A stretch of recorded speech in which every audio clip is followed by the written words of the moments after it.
The important thing is not how much money is spent. The important thing is what outcomes do we get on the ground.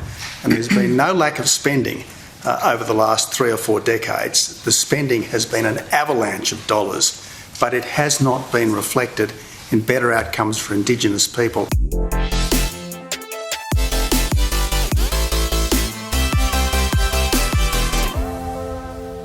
G'day and welcome to episode 4 of series 2 of The Other Side Australia, first streamed on Friday, May the 5th, 2023.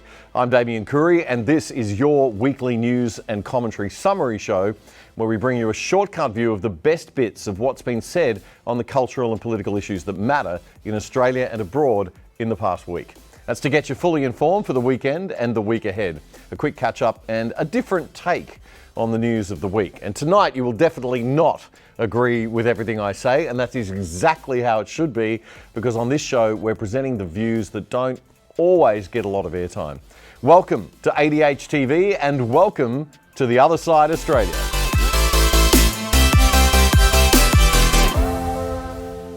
Well, they didn't want him there. They tried everything to keep him out, but former Prime Minister Tony Abbott was given the enormous privilege of being allowed to appear before the parliamentary committee that's examining the wording of the constitutional amendment that's been proposed to enshrine an Indigenous voice to Parliament body. We absolutely have got to do the right thing to improve life expectancy, to improve employment, improve housing, reduce domestic violence, all those things.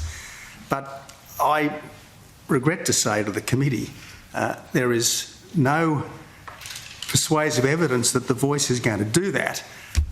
The best thing to improve remote Australia, that all of us, I think, shy away from, the kids have got to go to school, the adults have got to go to work, and the police have got to keep communities safe. Now, we look at what's happening in Alice Springs right now. It's a policing problem. We have two extremely prominent voices, Indigenous voices, Marion Scrimgeour on one side of politics, Jacinta Price on the other side of politics. Their voices have been substantially ignored. They think the grog has got to go out, the police have got to go in.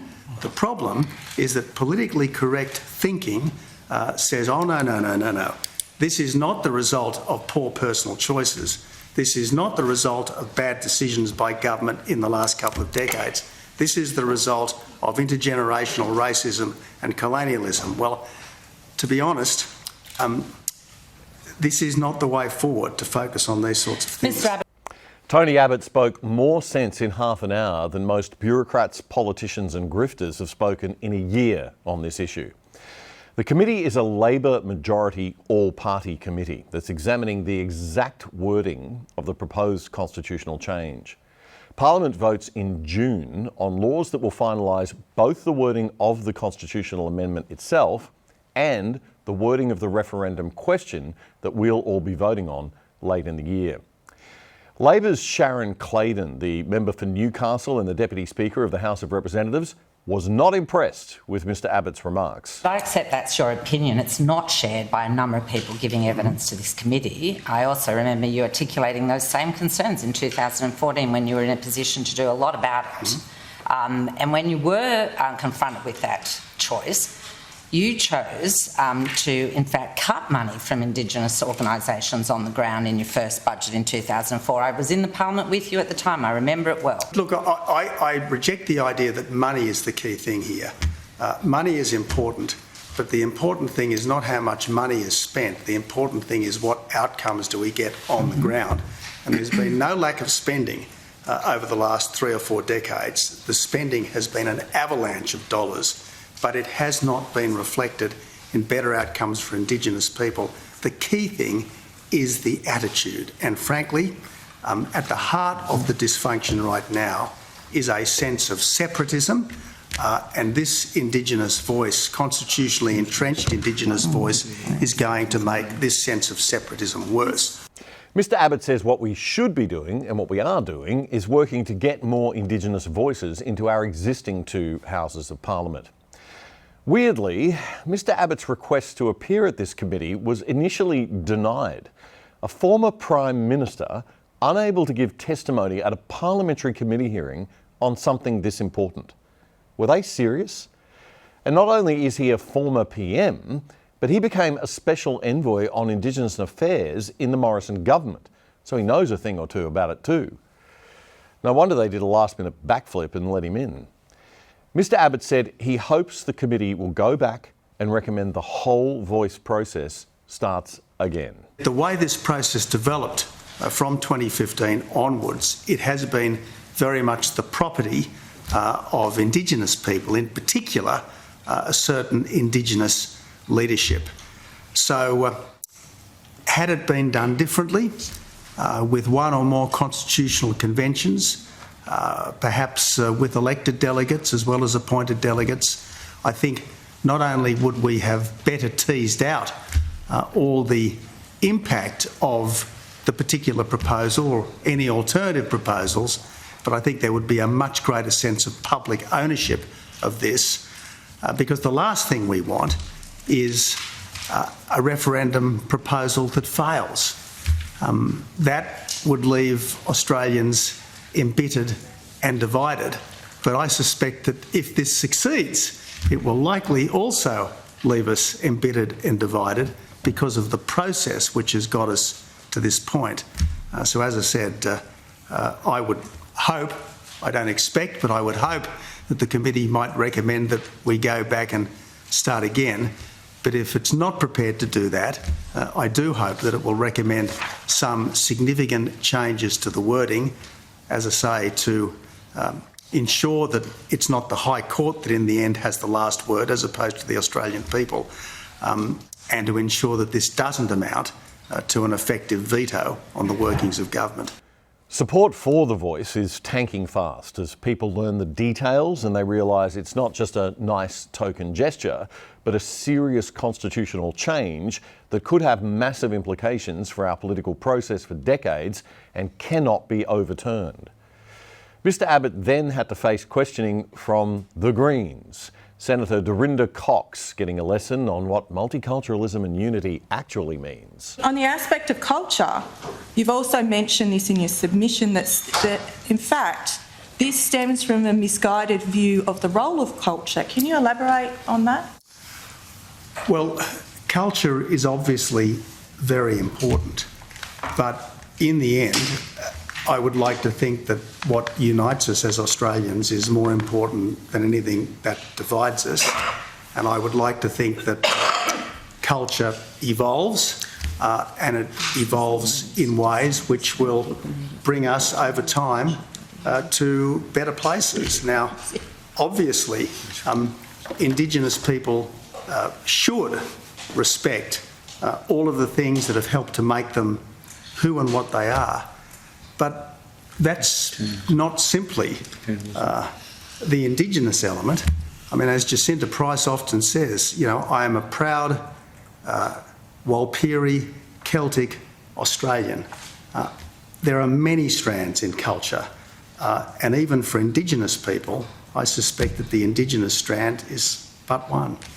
So just to clarify, Mr. Abbott, you're saying that you don't believe First Nations people who have different cultures should be taken into consideration when we are talking about a voice to Parliament, even though there are different faith groups and different refugee and immigrant groups that call Australia home that are in fact afforded that exact right. So are you saying that First Nations people don't deserve that? I'm not saying that at all, but if I may come back to you a little there, Senator, I mean, we are proposing a special voice for Indigenous people, but we're not proposing a special voice for migrants. We're not proposing a special voice for people based on religion. I don't think anyone should have a special voice. I think everyone should have the same voice. And the voice of all of us is the National Parliament. That's why probably the single best thing that's happened for Indigenous people over the last decade or so is the very big increase in the numbers of Indigenous people in the Parliament. 11 separate Indigenous voices in the Parliament today, not because of quotas, not because of affirmative action, but because political parties and the people of Australia, in their wisdom, thought that Indigenous people had the qualities to represent all of us. And I applaud that and I thank God for it. And there you have it, folks. Game, set and match. Top-rating Melbourne radio show host Neil Mitchell has predicted that Victorian Premier Dan Andrews will be gone within 6 months. The Southern States Premier, who governs with only 37% of the primary vote, is infamous for his heavy-handed policing and overreaction to COVID, which saw Melbourne become one of the world's most heavily locked down cities, despite high levels of vaccination and very few cases. 3AW Mornings host Neil Mitchell says reports in Melbourne's Herald Sun newspaper about the car accident with a cyclist in which the Premier was involved, combined with a number of reports into corruption allegations within his government, may be his final undoing. The point is made and suggested, however, by the solicitor particularly representing the victim. He says Mr Andrews' statement is completely inconsistent with what the ambulance officers say. Now, I know it was a long time ago, we've been through most of this, and I don't think it's going to resonate all that much with the public. So, hang on, here we go. We're going to go back to the steps soon. But here we go again. The Premier's credibility is on the line. In the past week, that credibility has been challenged by the IBAC report into dodgy dealings with the unions. It's been challenged by the state ombudsman. It's been challenged by the Premier's response to the allegations made against him, and there are new allegations within the building industry at the moment. There are 3 more reports pending involving the Premier, reports from the Anti-Corruption Commission. Daniel Andrews has become a trouble magnet. I think it'll get to the stage where he's had enough, so these people don't appreciate me. He's had enough, and so has the party. I repeat, and nobody agrees with me, I think he'll be gone in 6 months. October. For those outside Victoria, the state's Anti-Corruption Commission, IBAC, released a report last month into the awarding of $1 million contract to a Labor-affiliated union. It was called the Operation Daintree Report, and it investigated how the state's health department awarded the Health Workers Union a $1.2 million staff training contract on the eve of the 2018 election without a competitive tender process. IBAC says this was because of significant pressure from ministerial staff, the Premier's office and the Health Workers Union boss, Diana Asmar. The Commission says the union was given privileged access and favourable treatment, and that, quote, the combined effect of these failings and unethical conduct resulted in a contract that shouldn't have been entered into with the union and an outcome which was not in the public interest. But here's the rub.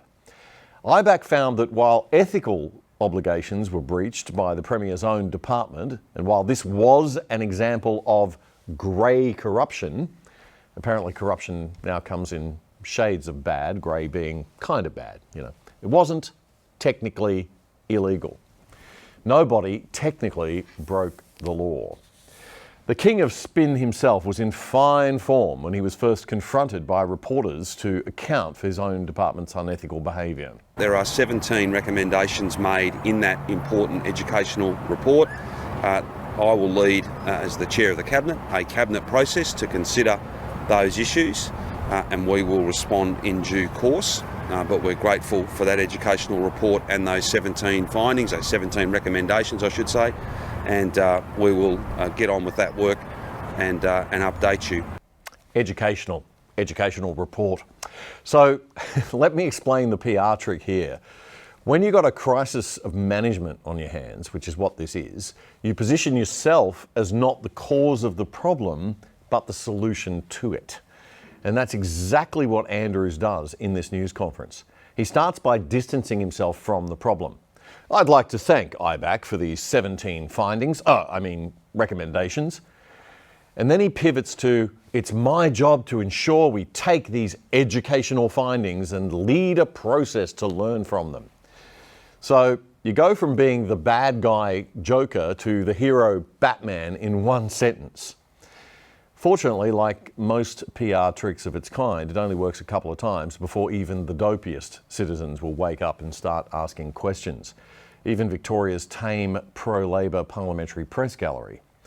Watch for the same pattern in this next soundbite. I do want to make a couple of points. There are no findings against anyone in this report. It is an educational report, and they're not my words. That's the way in which IBAC themselves have described this. But the recommendations do go to a number of serious matters, important matters, and we will give proper consideration as part of a proper cabinet government process to each of those. The staff members that are referred to in this report do not work for the government anymore and have not worked for the government for years. And of course, as you well know, the two ministers who are referenced in the report are not even members of the parliament any longer. So obviously, I am accountable and fundamentally responsible for driving a process to consider those 17 recommendations, to look at them very carefully, to potentially further engage with IBAC to seek their advice, and then to respond once that work has been done. This matter has not been to Cabinet.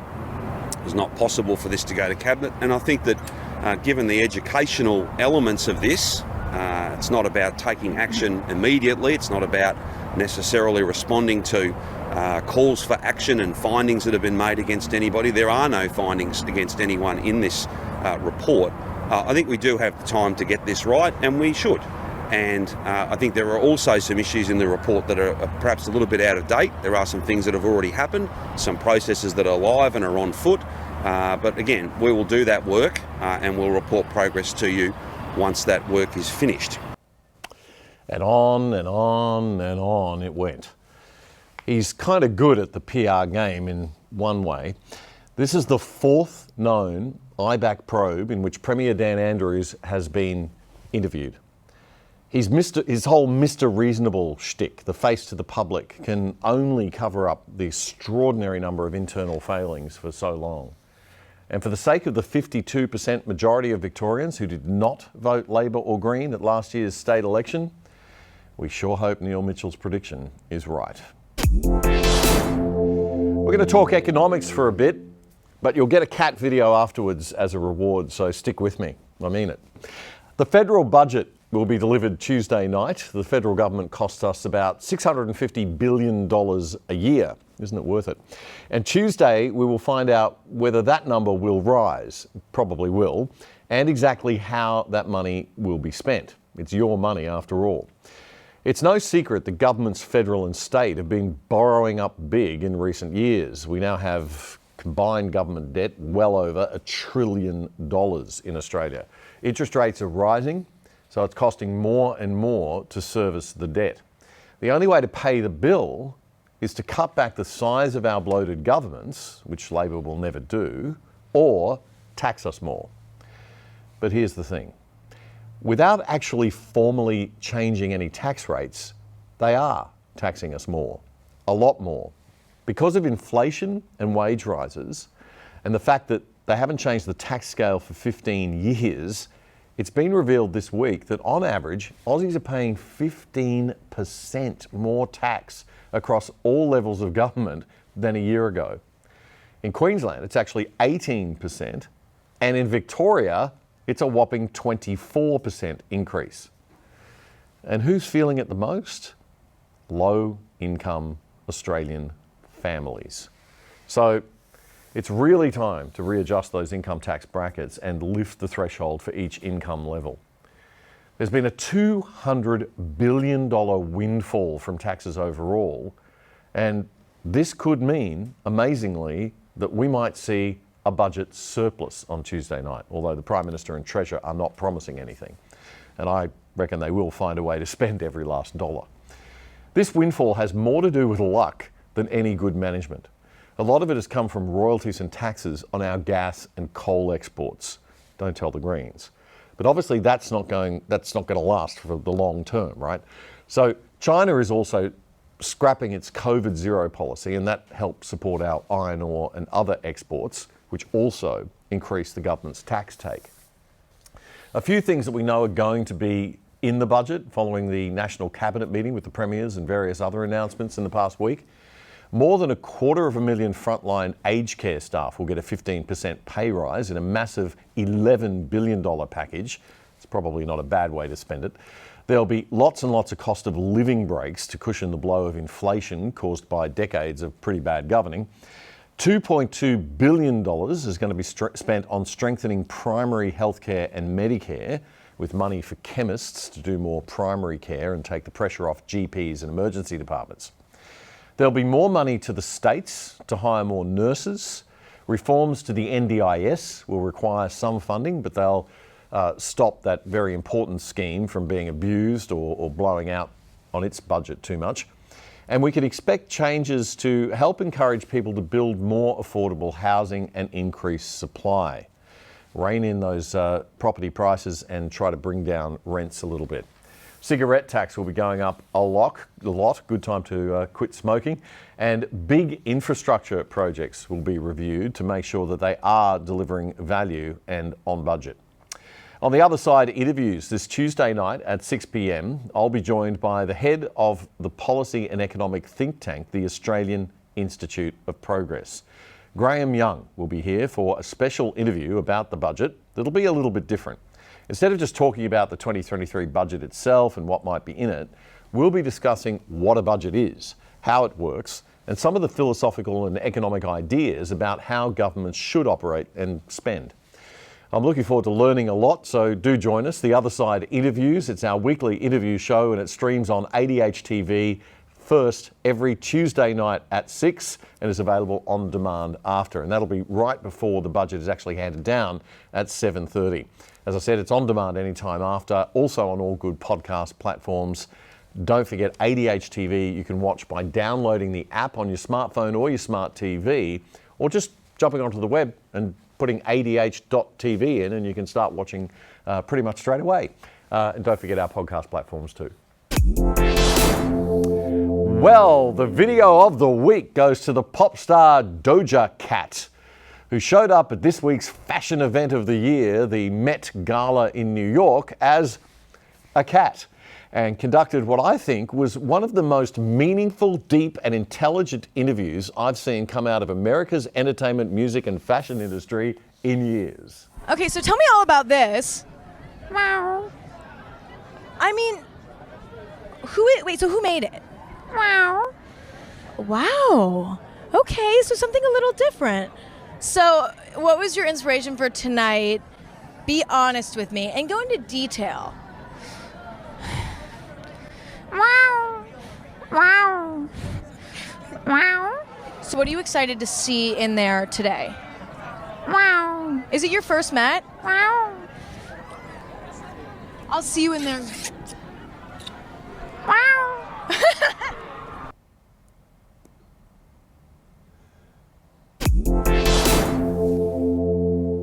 You're watching or listening to episode 4 of season 2 of The Other Side Australia, first streamed Friday, May 5, 2023. I'm Damian Coory, and The Other Side is your weekly shortcut to the best news commentary from Australia and abroad. We're on ADH TV. You can watch anytime on the web at ADH TV, or even better, you can download the app on your phone. Don't forget, we've got Alan Jones every Tuesday and Wednesday night, Mark Stein every night at 5 p.m, Fred Paul most weeknights, Daisy Cousins, Alexandra Marshall, David Flint, Dave Pello's Church and State Show, not to be missed, and Spectator TV, all on demand right here on ADH TV, Australia's leading voice. A young man in the ACT has narrowly escaped being sent to jail after a woman who took sex-enhancing drugs with him on a date and then went to bed with him later said he raped her. Thomas Earl was convicted of rape, but this week he was not jailed, but instead sentenced to a 3-year intensive corrections order. The presiding judge was ACT Chief Justice Lucy McCallum, who said during sentencing that he had little or no chance of reoffending. In February, Earl was found guilty of rape and committing an act of indecency, but he was simultaneously acquitted of 2 counts of sexual intercourse without consent. He'd pleaded not guilty to all the charges. Radical feminists were left outraged by the decision not to jail the man, saying on social media that it was another example of women being denied justice. And the victim herself said she was devastated that Earl wasn't being sent to jail. The court heard that Earl met the woman at her house in December 2021, where they ate dinner, smoked some marijuana, and inhaled amyl nitrate, a known sex-enhancing drug. The victim said she woke later to find Earl's hands inside her underwear. She said she then became frozen and couldn't do anything with her body.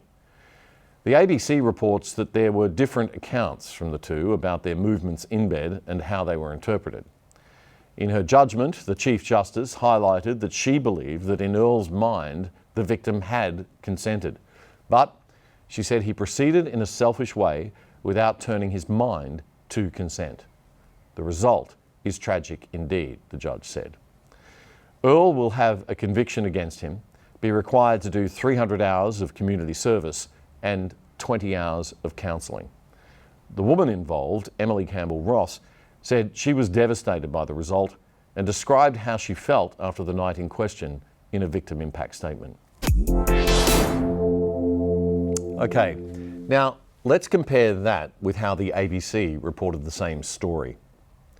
Under the headline, Canberra rapist Thomas Earl avoids jail time, sentenced to 300 hours community service, the first paragraph reads, convicted Canberra rapist Thomas Earl has avoided time in prison after he was sentenced to a 3-year intensive corrections order, leaving his victim devastated. They then outlined the details of the case, leaving out for now the very important evidence about the drugs that the two shared and the fact that they were on a date. Then they told the victim's story. Earl's victim, Emily Campbell-Ross, said she was devastated by the result. The women in the ACT were just told that if the right to their own body is removed, community service is a justified punishment, she said in a statement. The men of the ACT were just told that they can rape a woman and never see the inside of a prison cell. The justice system has once again failed women. I get the life sentence and Thomas merely gets a slap on the wrist, she said. The ABC story then goes on to explain Emily's trials after the event, saying she couldn't feel clean and some very graphic details about how it affected her afterwards. Now let's be clear, this is bloody awful stuff. It's awful for this young woman. And as it seems, the judge rightly noted in this case, awful for the young man involved because he had shown significant remorse for his misinterpretation of consent having been given. But why was the story presented this way by the ABC before it got to the evidence about the drugs? You have to scroll way down before finding a paragraph that says, quote, Earl met his victim on a night in December 2021 at her house where they ate dinner, smoked marijuana, and inhaled jungle juice, also known as amyl nitrate. In journalism terms, we'd call that burying the lead. It seems like a rookie mistake, and I simply can't understand why the ABC would have made it. Can you? A New South Wales government website, one of those really cool ones that spends our tax dollars giving kids advice on drugs, for their health and safety, says, and I quote, amyl nitrite is also known as poppers. It and similar nitrites have been sold under many names, including Rush, Climax, Ram, Thrust, and Heart-On, unquote. You learn something new from big government every day. Australia's new king is having his coronation, although you'd never really know it. No official celebration, no official commemoration, nothing. Why? Well, because we seem to be now, in everything but name, behaving like a de facto republic. The Australian elites have little regard for the monarchy or the concept of monarchy. And that may be okay. They have almost no regard for our British origins, and that's definitely not okay. In fact, for a good 20 to 30 years now, they've been busy instilling a contempt in our youth for those origins, that our British heritage is something to be ashamed of. And when the elites decide it's time to move on, they don't worry about anything like actually asking the rest of us and having a referendum. They just act as if it's already happened. Now, I can tolerate living in a country where my views might be in the minority. I'm used to that. But I can't stand living in one that behaves like an international hypocrite. We are supposed to be a federal, parliamentary, constitutional monarchy until a referendum decides otherwise. And some respect for that fact would be nice, since we haven't had that vote yet. Anyway, what have the British ever done for us? You know, kind of reminds me of that Monty Python sketch from The Life of Brian about the Roman Empire. Let us white the bastards. They've taken everything we had. And not just from us, from our fathers and from our fathers' fathers. And from our fathers' fathers' fathers. Yeah. And from our fathers' fathers' fathers' fathers. All right, Stan, don't labour the point. And what have they ever given us in return? The aqueduct? What? The aqueduct. Oh, yeah, they did give us that. That's true, yeah. And the sanitation. Oh, yeah, the sanitation, Reg. Remember what the city used to be like? Yeah, all right, I'll grant you, the aqueduct and sanitation are two things the Romans have done. And the roads. Well, yeah, obviously the roads. I mean, the roads go without saying, don't they? But apart from the sanitation, the aqueduct and the roads... Irrigation. Medicine. Education. Yeah, all right, fair enough. And the wine. Yeah, that's something we'd really miss, Reg, if the Romans left. Public baths. And it's safe to walk in the streets at night now, Reg. Yeah, they certainly know how to keep order. Let's face it, the only ones who could in a place like this. All right, but apart from the sanitation, the medicine, education, wine, public order, irrigation, roads, a fresh water system and public health, what have the Romans ever done for us? Brought peace. Oh, peace! Shut up! Hilarious. So what have the British ever done for us colonials? Since school didn't provide most of us with this knowledge, including me, let's dive in for a little education on what it actually means to be a former British colony, so at least we fully understand what we're throwing away when we mock it and make fun of it as if it's just a quaint idea from the olden days.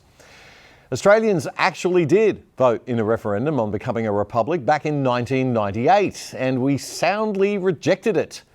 It seems the elites have forgotten that. Part of that process involved a costly and lengthy constitutional convention, a big meeting at Parliament House at which Aboriginal Liberal Senator Neville Bonner, I'll repeat that slowly because it might cause some woke viewers' heads to explode, Aboriginal Liberal Senator Neville Bonner, he was Australia's first Aboriginal parliamentarian, thank you Liberal Party, cue second lefty head explosion. He had this to say at the time.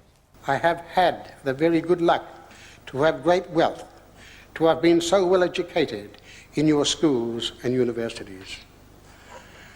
I ask you, what reason do you have now in 1998 to tell the Indigenous people that we must accept what you have decided about our country again? Why are you doing this? You know that change you propose will have no effect on the problems of my people, of the country. I plead with you, apply your great talents and your great wealth to overcome these. You have taught us one thing which we have learned, that in a democracy, democratic power must be limited, that in the Westminster system there must be an umpire, that he or she must be above politics, that solutions to problems, supply cries, for example, must be handled responsibly, efficiently, and swiftly. Republican is a vote of no confidence in the existing system, but you forget you have taught us to love, honour, and respect that system. As I said, I have a heavy heart. I ask you, what are you doing? Are you not already divided enough on other issues, real problems? Why are you diverting attention from these issues? Sounds familiar, doesn't it? Liberal Senator Neville Bonner back in 1998 at the Constitutional Convention with some wise words. And it seems like we haven't learned too much in 25 years. From the bottom of my heart, I pray you, stop this senseless division. Let us work together on the real issues. Let us solve those problems which haunt my people. The problem of land, of health, unemployment, of the despair and hopelessness which leads even to suicide. Let us unite this country, not divide it ever.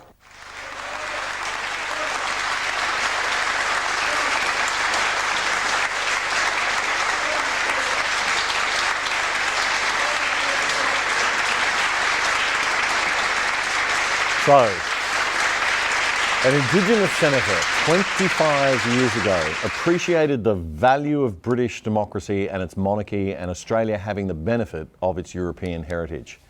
Yet most of our modern elites think the king is just an irrelevancy and there's no need to ask the rest of us what we think. An article for Stanford University's Hoover Institute points out that these days in most circles, quote, colonialism is considered to be a sad episode in history, where dominant economic powers with sophisticated military might subjugated less developed, more vulnerable societies, turned them into colonies, imposed foreign languages and organisations on them, and exploited local natural resources and labour. But the article says this is a naive view. Researchers found that there were big advantages from colonisation as well, especially those within the British Empire. English institutions provided a positive basis for economic growth in the colonies that has persisted to today. And the reason the Brits outdid all the other colonies, because it had very clear and easy to understand property rights to land and a rule of law that could enforce those rights fairly. In another study by Gary Lieberkamp of the Hoover Institute, they found that, quote, for any society to become rich, a precondition is that its land must be used productively and that land markets must emerge. They write that the history of that idea goes all the way back to the Romans. Monty Python were right. Quote, in territories conquered by Rome, land was organised into grids to support higher agricultural productivity and presumably exchange. But with the fall of Rome, this changed, and during the dark ages that followed, property rights to land were insecure and haphazardly defined. Just that little bit of insecurity meant that people wouldn't bother working on the land to make it more productive or trading as much, and that had dire economic implications. And that's just one example, one of many reasons involving English institutions such as the common law, contract enforcement, banking and trading practices, all the stuff that we all take for granted in Australia as if it just fell from the sky onto Uluru one day by accident.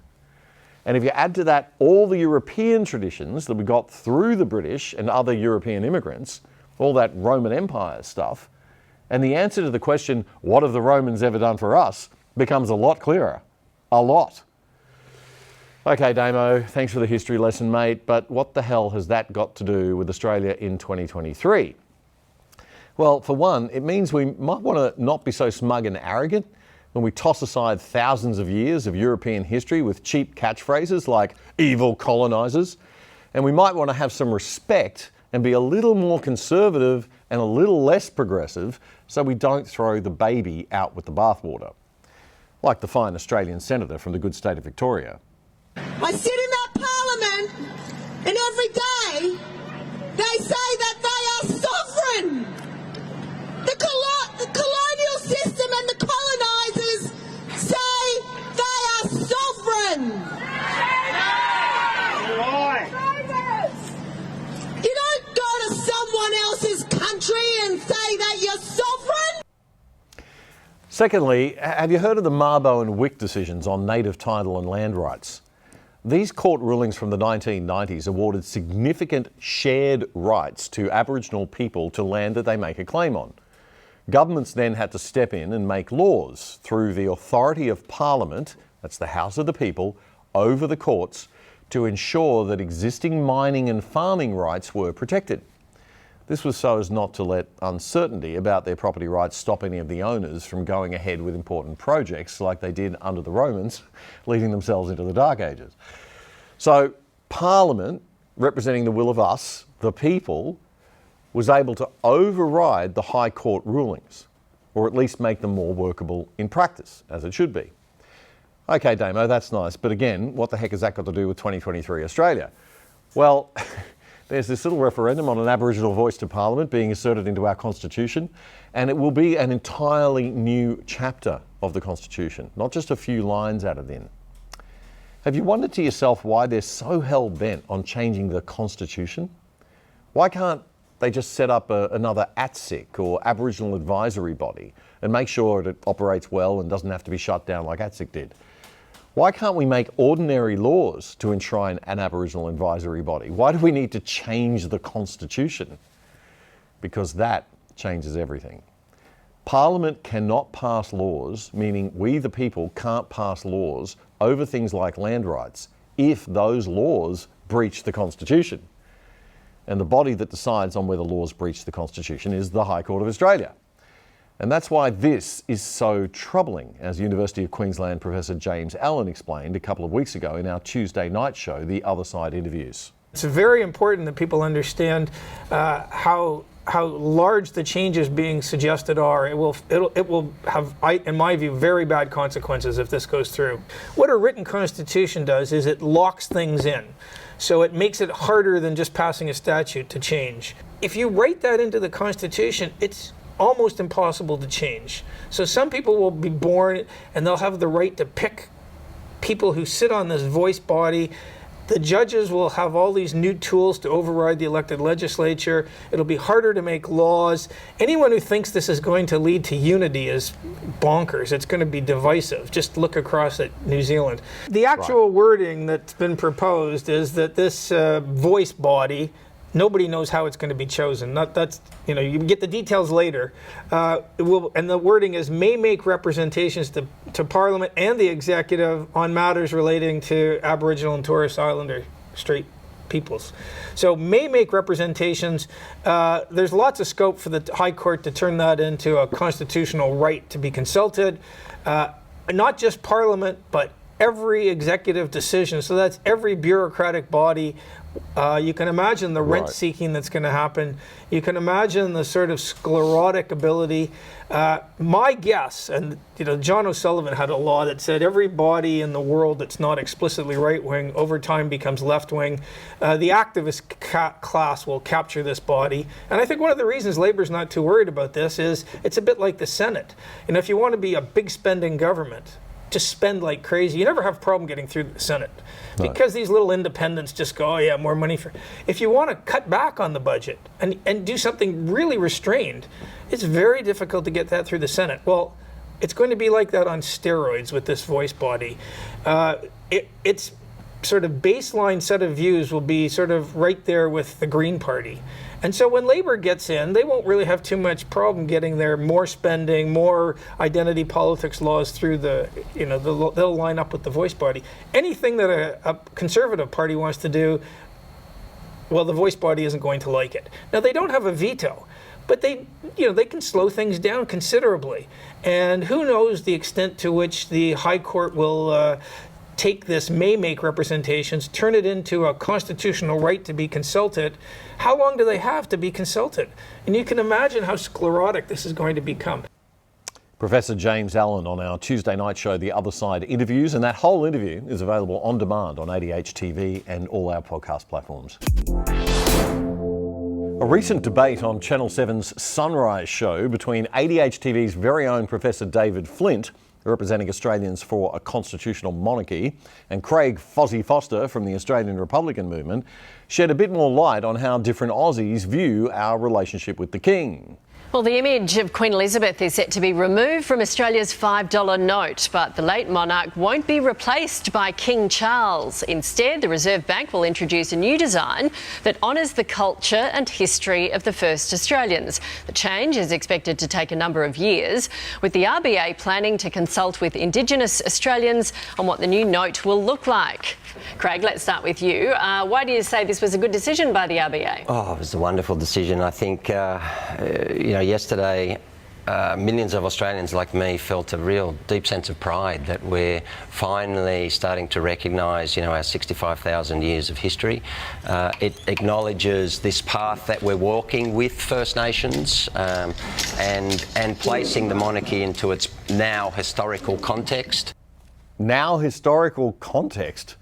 Oh, I'm sorry, Foz. Was there a referendum that I missed? I mean, if you want to have one, that's fine. But until then, the monarchy isn't historical. We have this thing called a constitution and a democracy. So you don't just, get to wake up and decide that we're a republic, mate. And when did the Republican movement become all about Indigenous issues? It's just one big woke soup for Fozzie. I've got to say, I wanted the Deputy Chair of the ARM, Nova Peris, to be here this morning because it's appropriate for a First Nations person to be talking about this and the impact on our First Nations community and how they feel. Sadly, she couldn't make it this morning, so you have to do with me. David, how do you feel about the King and the Queen, the late Queen, being snubbed? Well, I think it's not really the monarchs being snubbed, it's the Australian people, because there's a process. Now, people are entitled to debate this issue. They're entitled to raise this, and I have no objection to that. That's democracy. That's all in order. But we have a process. We will become a republic first, and then we remove the king from the official positions. We've had a very long tradition that in the lowest denomination note, and banknotes, of course, becoming almost irrelevant. Exactly. But to take the king away from that is a deliberate snub. It's an indication to his supporters that he's going ahead with the Republic. He knows full well he won't be going away because the polls are so bad that you wouldn't put up a referendum. They've got to really wait until they can persuade the people that they have a model and that they should go ahead with that, and that can be tested. But we haven't reached that point. Is that the case, Craig? Do you not maybe have the support that you think you had? Look, I think that's disrespectful of First Nations people, actually. Oh, okay. Never mind the other 25 million of us. Craig the Foz spent the next minute or so talking about First Nations people and symbolism and the importance of it, seemingly forgetting that this was a debate about whether the king should be on our $5 note and making it pretty clear that he's never seen a $50 note. You know, the one that has the Aboriginal inventor and author David Uniapon on it. But carry on, mate. And if we're walking this path with First Nations, which we are, then you know, these ties, these formal ties with the monarchy and the symbolism to, you know, a new king who, let's face it, very few in Australia feel any connection or association with or emotional ties to, it's no longer reconcilable. In fact, it's indefensible. Craig, David, I can understand the mistake. I'm flattered. Has Craig got a point, though? You know, the Queen was so popular. Is this the beginning of the end for King Charles in this country? Not in the slightest. The putting the alternative as though you've got to have either the monarch or the Indigenous people on the back notices, it's not really a fair comparison. It is not a question of having our constitutional system continue or acknowledging the Indigenous people. It's not that choice at all. No, it's not. But the PR trick of the Voice and Republic crowd is to mush it all up together as they gently shove it down our throats.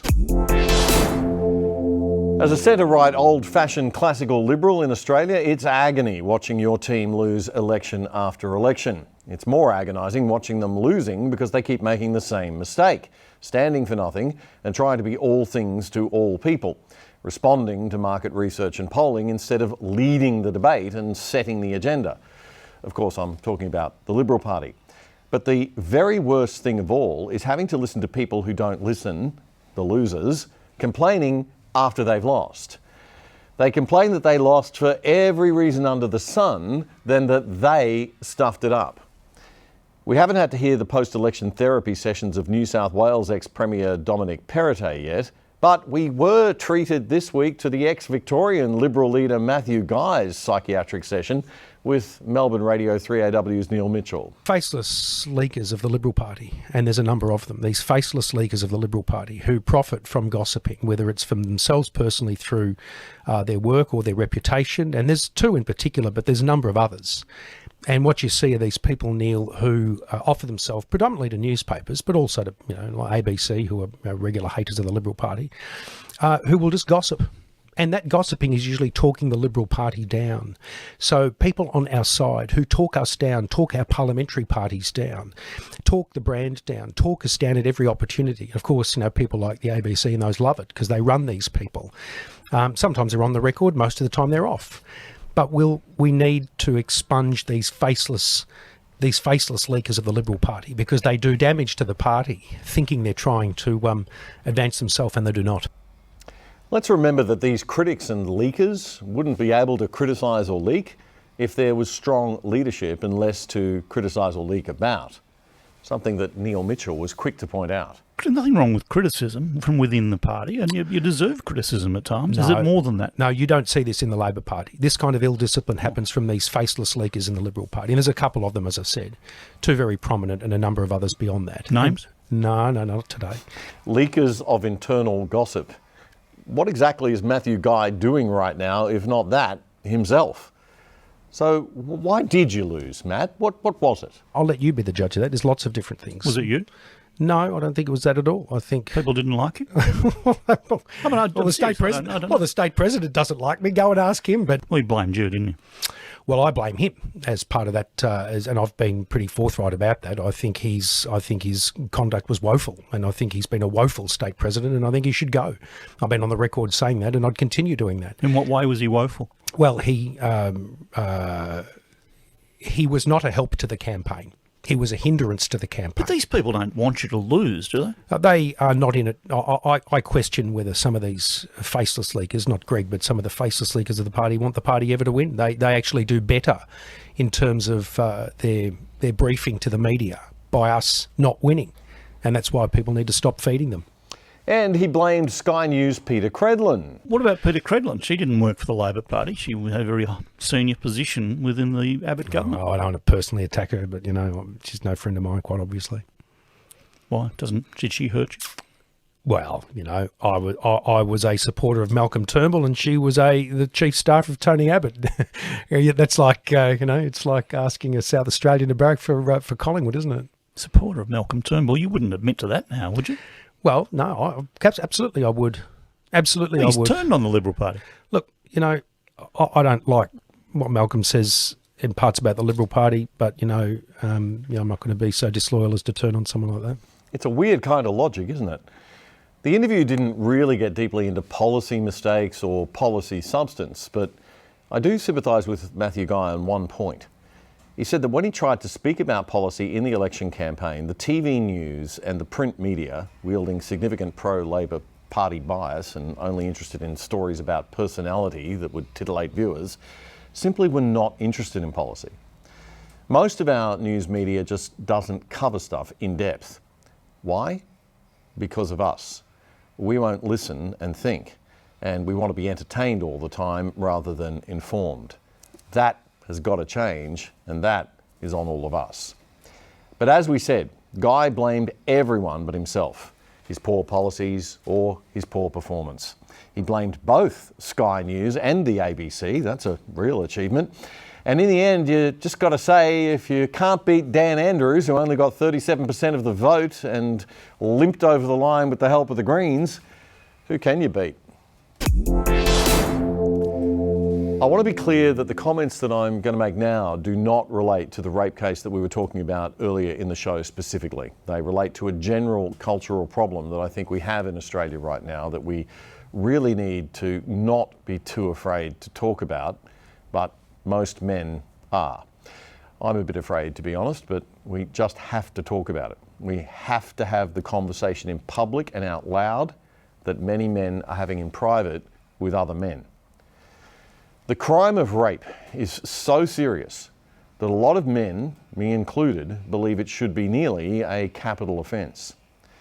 But this modern trend of radical left-wing feminists, I'd call them fake feminists actually, because they're driven more by sheer hate for men than any love or care for women. This trend of them turning date-related sex crime cases, and sometimes just accusations and allegations, into examples of justice failing women has simply got to stop. Women cannot be both strong, capable human beings and simultaneously be helpless victims in every situation involving men and sex. That is a logical contradiction, and it's one of the lies of radical feminism. We simply must also consider the accused men. There seems to be compassion and kindness and sympathy in our society for everyone these days, except heterosexual males. Everyone is allowed to be proud of their sexuality and march that pride down the street and bring their whole selves to work, including their sexuality, except straight men. Our sexuality is somehow always disgusting in the minds of the modern radical feminist. It is a tragedy for anybody involved in a date situation where they don't feel that they'd given consent to sex. Yes, men must more actively seek consent, and women must more actively and explicitly give or deny it. But a person's adult, conscious, consenting decisions to invite someone on a date, then drink heavily or take drugs with them and get into bed with them, or go home drunk with them after a work function, or text them and ask them to come over for sex, surely implies some degree of involvement in giving signals that lead to any sex that follows. And when humans so often misconstrue signals that we get from others, especially in the sphere of love and sex, how can any legal system ever untangle what happened between the sheets or on a couch, or who agreed to what when?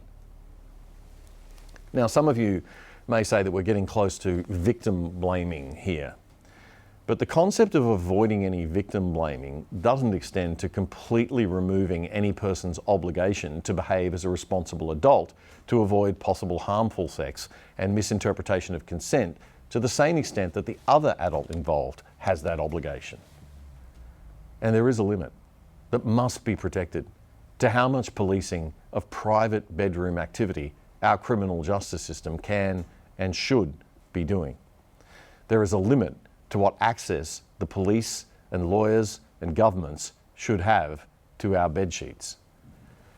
Another concern I have, apart from what this is doing to sexual norms in our culture and the impact this is having on young men and older men and increasing rates of depression and suicide, and this should be the concern of all men who love and care for women, is what date rape cases do to the policing of genuine cases of serious, violent, clearly forced rape that occurs outside a date environment. If we're going to get anywhere in all of this, we've got to be able to have an adult public conversation about it without being shouted down. We need to eliminate the horrible misandry that's crept into some parts of Australian culture this century. The sexist hatred of men, purely for being men, is palpable among women of a certain political persuasion in this country. And it isn't pretty when it leads to claims that justice wasn't appropriately served every time a man is acquitted for a sex crime, or convicted, but perhaps the penalties are reduced because of the circumstances. It's really Salem witch hunt stuff. It's mob rule. I'm no prude, but one answer to all of this horrible mess might be that we begin as a culture to start treating sex itself with more reverence. It's not who is sleeping with who that conservatives should be worried about. It's how we treat sex as an expression of love and intimacy, rather than a casual, mechanical act that it's too often portrayed as by the entertainment industry these days. And that's not something government should be regulating, perhaps, but it's something we, as individual adults, should be thinking about, especially as we raise our teenagers. And on that note, I'll leave you for the week. I told you you wouldn't agree with everything I said this week, and nor should you. It's just fun to think of things and have these ideas bouncing around, as we should all be able to do. I saw a fantastic meme this week that said, we don't have to agree, but we can still be friends. We'll catch you next Friday for The Other Side Australia, and also on Tuesday night, remember The Other Side interviews. This week I'll be speaking with Graham Young, the Executive Director of the political and economic think tank, the Australian Institute of Progress, about how federal budgets work and all things economic in plain English. So if you want a good lesson in what we should all know about where our taxes go and how they get used, make sure you join us for that one. Streaming on Tuesday night here on ADH TV at 6 p.m. and available on demand at any time thereafter, as always. And this show, The Other Side Australia, your weekly shortcut summary of the news and commentary of the week, streams every Friday night at 8 p.m, then also available on demand after, so you're fully clued up for the weekend on the news of the week, and you can sound really smart at all those social events. So have a great week, and we'll catch you next week.